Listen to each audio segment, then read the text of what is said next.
Hello there, you beautiful people. My name is Willow, and welcome to this video about the Sanctuary Shattered Sun RTS project. That's a mouthful, but let's talk about it. Before we get into it, I want to state clearly that these are my opinions, and it's okay to disagree with them. I'm going to be covering most, if not all, of what we know about the project so far, so sit back with a snack or drink and enjoy. Sanctuary is the next game taking a swing at replicating the success of Total Annihilation and Supreme Commander Forge Alliance Forever in their simulated projectile style of real-time strategy originally envisioned by Chris Taylor. From now on, I'll shorten simulated projectile to SimPro, and later I'll explain what this means and explain the lore of Sanctuary, but for now, I'd like to start off by talking about the stretch goals of the dev team, because they are pretty wild, and most of these are dependent on whether or not their Kickstarter in 2023 succeeds, so I want to show them off first. The first stretch goal I want to address is called Sphere Damage, and this is a play on Sanctuary's lore, which we're going to cover later, but for now, all you need to know is Sanctuary itself, the namesake of the game, is a Dyson sphere encapsulating the sun. With Sanctuary being based around a Dyson sphere, it brings about a really cool idea in my opinion. What if you bring something so destructive it breaks the sphere open? You blow a hole through this, relatively speaking, thin veil that is the only thing protecting you from being turned into some crispy bacon.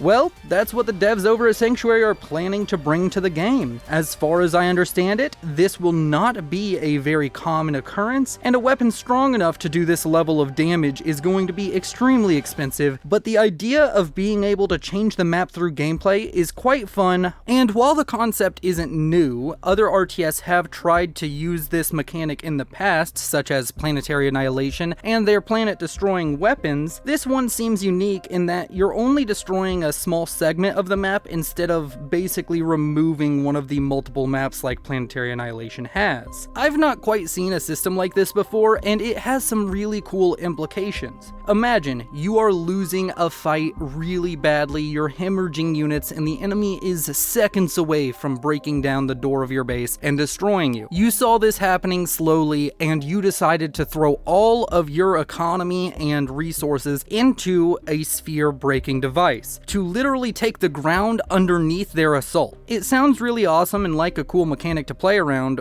but I really hope it's balanced, as it could be one of the coolest mechanics in an RTS ever, or just a disappointment, or even worse, it could detract from the game if implemented in an unbalanced way. This brings us to our second stretch goal, the weather system Sanctuary plans to implement. Sanctuary was made to be a utopia for mankind. This perfectly constructed world, it being entirely man-made, means that pretty much everything is artificial, the weather included. The core concept behind this system is that on some maps you will find weather control stations in neutral territory that can best be described as the mother of all thermostats. These will allow players to change the map they are fighting on drastically. Imagine there is an impassable lava lake where you just can't get to the other side, but then you freeze the entire map, allowing you to drive across the frozen lava, now rock. Once again, this is really interesting, but also presents balance challenges, as the player could invest heavily into Navy only to have the oceans freeze on them and their units turn into very expensive point defense. This creates immense strategic value for holding on to the location of a weather station, and will create a situation where players need to invest everything in order not to lose control of it. Much like Sphere Damage, this could be a very unbalanced and unfun mechanic, but we'll have to wait and see. Another thing I want to bring up really quick before we get to the third stretch goal is destructible environments. There will be destroyable and rebuildable bridges on maps, as well as destroyable buildings like skyscrapers. I don't really have much to say about this because this still falls into the category of both Sphere Damage and weather control, as it's all about changing the map through gameplay. I don't see as many pitfalls and dangers to destructible environments, they are much more controlled and less game impactful, but it's cool to note that they're going to be there. Moving on to the next feature, and the one I am personally most excited about, and it's called the chassis system. So right now, we will use Forged Alliance as an example just to talk about how it will work. Right now, when you load into a game of Forged Alliance, you get an ACU, and that ACU is pretty much going to be the same unit throughout the entire game. Sure, it may get upgrades that turn it into a borderline experimental, but overall, it functions pretty much the same as any other ACU, just with different numbers and abilities. Well, Sanctuary wants to approach this differently. The King Piece, as Sanctuary calls it, will be very similar to the ACU concept, but it's going to be much more malleable. The unit itself will of course always start the game the same, but they plan to have ways to change the unit and its function, entirely from a visual and gameplay perspective. Maybe you need a big beefy frontline unit to help you break a position. Well, you can take your King Piece to an upgrade center, and you can trade out the base chassis and replace it with a heavy walker that has more HP and bigger guns while being much slower. And maybe later on in the match you find that you want to use your commander to help you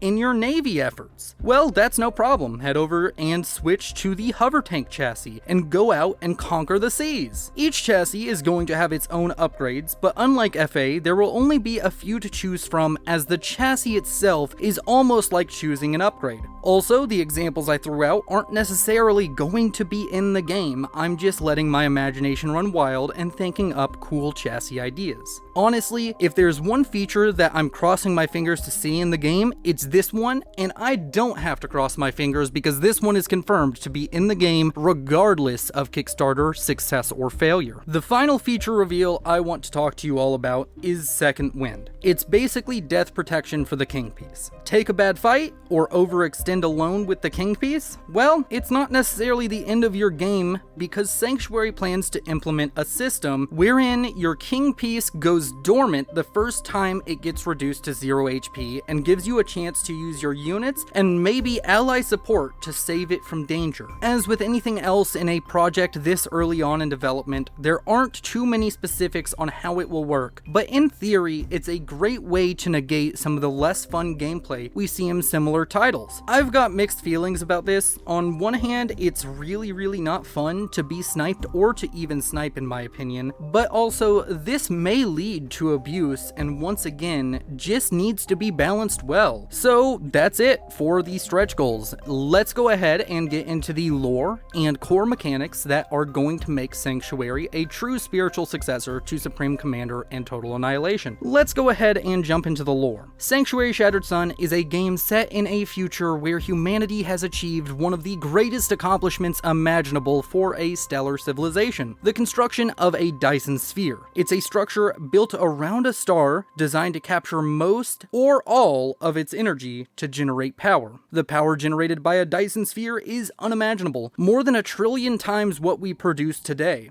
But that wasn't the main reason it was built. Humanity was running out of space in the solar system, and a Dyson sphere was a solution to this problem. It provided an incredible amount of space to house humanity well into the future and promised a bright future for everyone. Sanctuary was supposed to be a true Garden of Eden, constructed by a super advanced AI named Ra, who serves as its caretaker. It had everything humanity would need, from climate control to day-night cycles to a full atmosphere. It was as close to a utopia as humanity would ever get. So naturally, there's a war being waged on this colossal structure, because if there's one thing we know about humanity, it's that we can't get along. Moving on to the factions at play, we have the Earth Defense Alliance, or EDA for short, the Chosen, and the Guard. Starting off with the Earth Defense Alliance, they are a benevolent dictatorship who believes in humanity's supremacy and sovereignty over Sanctuary. Moving on to the Chosen,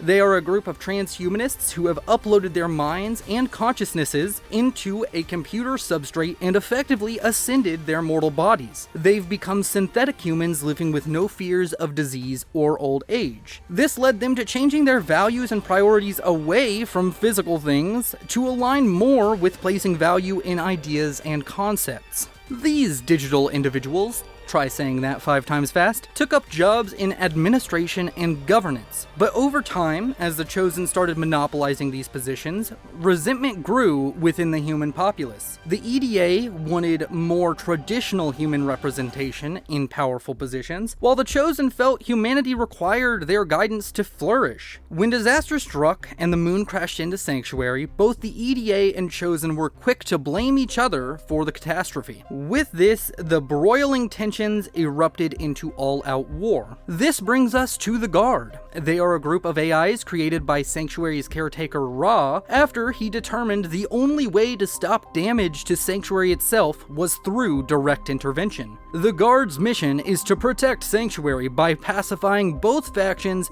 by any means necessary. With the lore sufficiently summarized, I think it's time we start explaining the core principles that make Sanctuary from a gameplay perspective. And we should start off by explaining what I mean when I say simulated projectile real-time strategy, so we have some clarity. To explain what SimPro means in just 1 or 2 sentences, a SimPro RTS means every projectile is simulated with a physics engine, which means you can dodge bullets and accidentally hit targets who step in the way. Other games like StarCraft and Command & Conquer are not SimPro. The bullets are essentially a visual effect, not a real moving bullet. Variables and unit movement, targeting, and projectile speed all combine to lead to these messy and explosive fights where the battles in the RTS can feel chaotic. This, in my opinion, is the main draw that these RTS have and the core reason why Forged Alliance is still played today over 15 years since its original release. The next core feature of Sanctuary is the fact that it is going to be a grand scale game. This means the engagements and the battlefield you fight on will be massive. The maps are going to be accurately sized and go as big as 40 by 40 kilometers, and you will be able to field a force 1,000 strong for each player. This means the game is going to be very macro focused, so sure, you could micro that one unit in this SimPro game to try and get the absolute most value out of it, but if you are unable to replace that unit with another 2 or 3 when it inevitably dies, then you will have been wasting your time essentially. Moving on to the next core feature, that will be the classic strategic zoom the genre is known for. In most RTS, you are limited by your camera, but in Sanctuary, you won't be. You will be able to zoom out and get a tactical view of the entire map and give orders from that view, while also being able to zoom in on the smallest engagement for finer control. With strategic zoom out of the way, we can move on to the last core feature of Sanctuary, and that is a true flux economy. It attempts to mimic real life. You know how in StarCraft, when you go to build a marine, you need all of the materials up front? Well, that's not how the real world works. Think about it for a second. If you need to build a building, do you wait for all of the construction materials to arrive before you start clearing the land and digging the foundation? No, of course not. You start immediately, and as you work, more construction materials are brought to the site as you progress. In Sanctuary, you will be able to do just that with everything from building structures to units to Dyson Sphere destroying massive robots. And with that, I think I've covered pretty much everything you need to know about Sanctuary, and I'm going to go ahead and give my final thoughts. Sanctuary is going to be running a Kickstarter in 2023. This Kickstarter will decide a lot of things that will change what game we get when it launches. If you are someone who watched through this video, then you are most likely familiar with Forged Alliance Forever, Beyond All Reason, Total Annihilation, or Planetary Annihilation. Oh, and maybe you're from 0K, I don't know, some of you all are still kicking around. And of course, I know that a lot of you want a new game. People want a new game to come along and wow them the way these games did years ago. We all want to experience that awe and wonder that our games gave us. If the idea of that excites you, then you should consider helping when the Kickstarter comes along. Overall, I'm very hopeful and excited about this project, and I wish the best to the Sanctuary dev team, and of course, I want to thank you all for watching this video. You are so beautiful. Thank you to the Patreons and channel members who support me. You all are amazing, and I hope you have a wonderful day. This is Willow, signing off. But if I lay down and I play dead and I stay dead, maybe you'll get sick of being the